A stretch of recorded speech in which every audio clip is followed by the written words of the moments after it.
আমার TikTok ID band হয়েছে। তো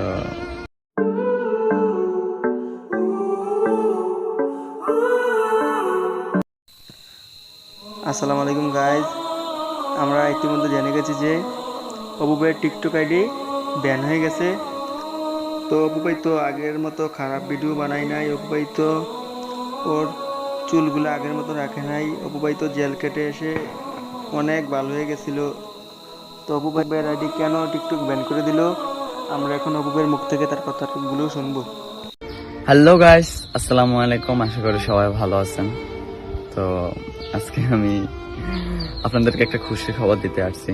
তো খুশি খবরটা হলো এটাই যে আমার টিকটক আইডি ব্যান্ড হয়েছে। তো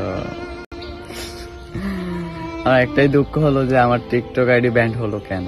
আমার লাইক আইডি হয়তো ব্যান্ড হয়েছে আমার কোনো ভুলের কারণে, কিন্তু আমার টিকটক আইডিটা ব্যান্ড হবে কেন? আমি এমন কি করছি যে আমার টিকটক আইডি ব্যান্ড হতে হবে? তো একটাই কথা বলে যে আমার ভালোবাসার মানুষগুলাই হয়তো আমার আইডিটা ব্যান্ড করাইছে। তো ভালোবাসার মানুষগুলোর জন্য ভালোবাসা রইলো। আর আরেকটা কথা হলো, আমি একটা নিউ অ্যাকাউন্ট খুলছি, এটা অপু ভাই 548। তো যদি আপনাদের ভালো লাগে আমাকে সাপোর্ট করবেন। আমি বলবো না আপনারা আমাকে সাপোর্ট করেন, যদি ভালো লাগে আমাকে সাপোর্ট করবেন আর দোয়া করবেন আমার জন্য। আসসালাম।